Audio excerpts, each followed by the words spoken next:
ሰላም ጤና ይስጥልን ተመልካቾቻችን፣ አሁን በደረሰን ሰበር ዜና በኢትዮጵያ የፋይናንስ ገበያ ላይ የሚጠበቀውን ትልቅ ለውጥ ማለትም የውጭ ባንኮች በ2025 ወደ ሀገራችን ስለሚገቡበት ሁኔታ ዝርዝር መረጃዎችን እናደርሳችኋለን።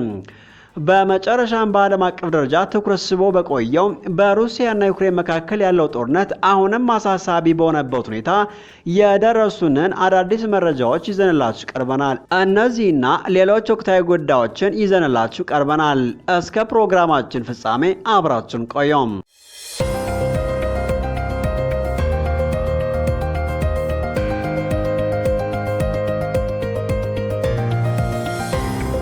የውጭ ባንኮች በ2025 ወደ ኢትዮጵያ የፋይናንስ ገበያ ይገባሉ ተባለ። የኢትዮጵያ ብሔራዊ ባንክ ገዢ አቶ ማሞ ምህረቱ እንዳስታወቁት የውጭ ባንኮች በ2025 የኢትዮጵያ የፋይናንስ ገበያ ውስጥ ገብተው እስከዚህኛው ዓመት መጨረሻ ድረስ በሀገሪቱ የፋይናንስ ዘርፍ ውስጥ ስራቸው እንደሚጀምሩ አስታውቀዋል። ገዢው ይህንን ትልቅ ዜና ይፋ ያደረጉት በሳምንቱ አጋማሽ በተካሄደው የኢትዮጵያ የፋይናንስ መድረክ ላይ ባደረጉት ንግግር ሲሆን መንግስት የፋይናንስ ዘርፉን ለውጭ ባንኮች ክፍት ለማድረግ መወሰኑም ከቅርብ ጊዜ ወዲህ ከተወሰዱ ቁልፍ የፖሊሲ ለውጦች መካከል አንዱና ዋነኛው መሆኑን አጉልተው ገልጸዋል። አቶ ማሞ በመቀጠል የውጭ ባንኮች ወደ ኢትዮጵያ የፋይናንስ ዘርፍ በተሳካ ሁኔታ እንዲገቡ የሚያስችላቸው አስፈላጊው መሰናዶ ስራ ሙሉ በሙሉ መጠናቀቁን ይፋ አድርገው የትኞቹ ባንኮች ወደ ኢትዮጵያ የፋይናንስ ምህዳር እየመጡ እንደሆነ ስማቸውን ከመግለጽ ቢቆጠቡም የውጭ የፋይናንስ ተቋማትን ወደ ሀገር ውስጥ በማቀናጀትና በማካተት የብሔራዊ ባንኩ ዋነኛ ቀዳሚ ትኩረት ከሚሰጣቸው ጉዳዮች መካከል አንዱ መሆኑን በጽኑ አጽንኦት ሰጥተውበታል። በመድረኩ ላይ በተደረጉ ውይይቶችም የውጭ ባንኮች ወደ ሀገር ውስጥ መግባታቸው በአካባቢው ገበያና በአጠቃላይ በኢኮኖሚው ላይ ሊያሳድሩ ስለሚችሉት በጎ ተጽዕኖ በተለይም በውድድር መፍጠር፣ የስራ ብቃትን ማሳደግና የፋይናንስ ተነሳሽነትን በማስፋት ረገድ ስለሚያስገኙት እምቅ ጠቀሜታዎች ሰፊ ውይይት ተደርጎባቸዋል። ከዚህ በተጨማሪ ገዢው ማሞ በንግግራቸው ወቅት እንዳመለከቱት ቀደም ሲል ለውጭ ባንክ መግባት እንደ እንቅፋት ተደርገው ይታሰቡ የነበሩ የተወሰኑ መመሪያዎች፣ ለምሳሌ በባንኮች ላይ የተጣለው የግዴታ የቦንድ ግዢና የ18 በመቶ የብድር እድገት ጣሪያ ገደብ ባንኮቹ ስራ እንዲጀምሩ ከተቀመጠው የጊዜ ሰሌዳ ቀድመው እንደሚሻሻሉና እንደሚወገዱም ግልጽ የሆነ የጊዜ ገደብ እንደተቀመጠላቸው ይፋ አድርገዋል።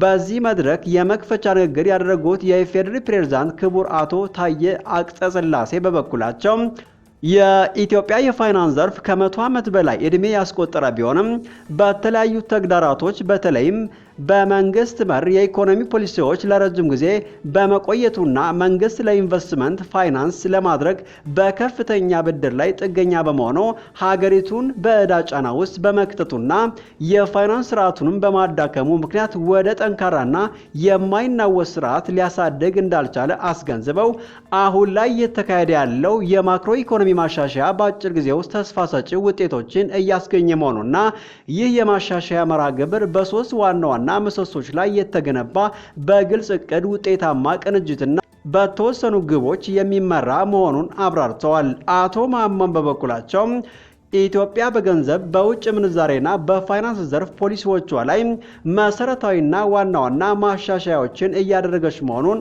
አጽንኦት በመስጠት ዋናው ዓላማ ይበልጥ ተወዳዳሪ በገበያ የሚመራ የፋይናንስ ስርዓት መፍጠር ነው ሲሉ አጽንኦት ሰጥተዋል። የማሻሻያ አጀንዳዎችም በግል ዘርፉ ላይ ጠንካራ ትኩረት እንደሚደረግ፣ በዲጂታል ትራንስፎርሜሽን እንዲመራና የፋይናንስ አገልግሎትን ተደራሽነት ለማስፋት ከፍተኛ ጥረት እንደሚያደርግም አክለው ገልጸዋል። ፑቲን እና ዘለንስኪ እንዲገናኙ ሩሲያና ዩክሬን ስምምነት ላይ መድረስ አለባቸው። ክሬምሊን የሩሲያው ፕሬዝዳንት ቭላዲሚር ፑቲን እና የዩክሬን አቻቸው ቮሎዲሚር ዘለንስኪ ፊት ለፊት ተገናኝተው መወያየት የሚችሉት ሁለት ሀገራት በመካከላቸው ባለው ግጭት ላይ ተጨባጭ ስምምነት ላይ ከደረሱ በኋላ ብቻ እንደሆነ የክሬምሊን ቃል አቀባይ ዲሚትሪ ፔስኮቭ ዛሬ በይፋ አስታውቀዋል። ይህ የክሬምሊን መግለጫ የወጣው የሁለቱ ሀገራት ተደራዳሪዎች በቱርክ ኢስታንቡል ከተገናኙና ከ3 ዓመት በኋላ ለመጀመሪያ ጊዜ ቀጥተኛ ንግግር ካደረጉ በኋላ ንግግሩ ያለ ተጨባጭ ውጤት መበተኑን ተከትሎ ነው። በተለይም ንግግሩ በተደረገ በማግስቱ ሩሲያ በሰሜናዊ ዩክሬን በምትገኘው ሱሚ ከተባለ ግዛት ሲቪል ሰዎች በጫነ አውቶቡስ ላይ በድሮን በፈጸመችው ጥቃት ቢያንስ 9 ንጹሃን ዜጎች መገደላቸውንና ሌሎች 5 ሰዎች መቁሰላቸውን በዩክሬን ባለስልጣናት ተረጋግጧል። ሮይተርስ አንድ ስማቸው እንዲገለጽ ያልፈለጉም የዩክሬን ባለስልጣንን ዋቢ አድርገው እንደዘገበው በኢስታንቡል በተደረገ ንግግር ሩሲያ የተኩስ አቁም ስምምነት ላይ ከመድረሱ በፊት ዩክሬን ወታደሮቿን ከዶኔስቲክ፣ ዛፖሪዥያ እና ኬርሶን እና ሉሃንስክ ግዛት ሙሉ በሙሉ እንድታስወጣ ቅድመ ሁኔታዎችን አስቀምጣለች። እነዚህ ግዛቶች በአብዛኛው ወይም በከፊል በሩሲያ ቁጥጥር ስር ቢሆኑም የዩክሬን ወታደሮች መልሶ ለመቆጣጠር ከፍተኛ ውጊያ እያደረጉባቸው ይገኛሉ። በተጨማሪም የሩሲያ ተደራዳሪዎች እነዚህ 4ቱ ግዛቶችና በጎርጎሮሳዊው 2014 የሩሲያ ከዩክሬን በኃይል የገነጠለቻት ክሬሚያ የሩሲያ ሉዓላዊ ግዛት መሆናቸው ዓለም አቀፍ ዕውቅና እንዲሰጣቸው ዩክሬን ወታደራዊ ገለልተኛ ሀገር እንደሆነና ጅምላ ጨራሽ የጦር መሳሪያ እንዳትታጠቅ እንዲሁም የፕሬዝዳንት ቮሎዲሚር ዜሌንስኪ መንግስት አጋር ወታደሮቻቸውን በዩክሬን እንዳያሳርፉና በግጭቱ የሚሳተፉ ሁሉም ወገኖች በጦርነት ለደረሰው ጉዳት ካሳ እንዳይጠይቁ የሚሉ ሰፋፊ ቅድመ ሁኔታዎችን ማቅረባቸውን ይኸው የዩክሬን ባለስልጣናት ተናግረዋል። ሆኖም የክሬምሊን ቃል አቀባይ ዲሚትሪ ፔስኮቭ ስለ እነዚህ ቅድመ ሁኔታዎች ተጠይቀው ንግግሮቹ ከመጋረጃ ጀርባ መካሄዳቸው ስላለባቸው በጉዳዩ ላይ አስተያየት ከመስጠት ተቆጥበዋል።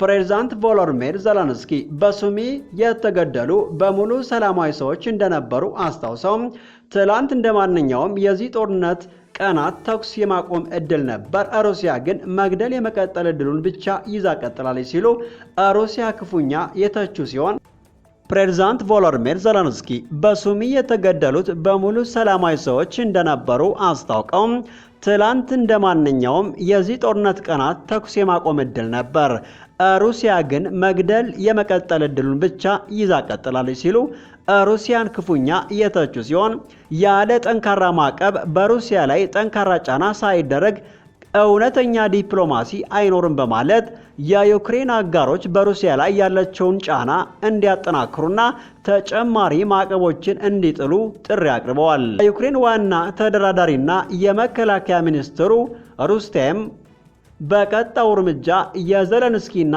የፑቲን የፊት ለፊት ስብሰባ እንደሆነ ቢገልጹም የክሬምሊን ቃል አቀባይ ፔስኮቭ ስብሰባው ይቻላል ብለን እናስባለን ካሉ በኋላ ሊካሄድ የሚችለው በሁለቱ ወገኖች መካከል በስምምነት ልክ አንዳች ውጤት ሲገኝ ብቻ መሆኑን በድጋሜ አጽንኦት ሰጥተዋል። የሩሲያ ዋና ተደራዳሪና የፕሬዝዳንት ፑቲን ረዳት የሆኑት ቭላድሚር ሜዲንስኪ በበኩላቸው ሞስኮና ኪየቭ ወደፊት ተግባራዊ ሊደረግ የሚችል የተኩስ አቁም እቅዳቸውን እንደሚያቀርቡ ተናግረው የነበረ ቢሆንም ይህ እቅድ መቼ ሊቀርብ እንደሚችል ግን የተናገሩት ነገር የለም።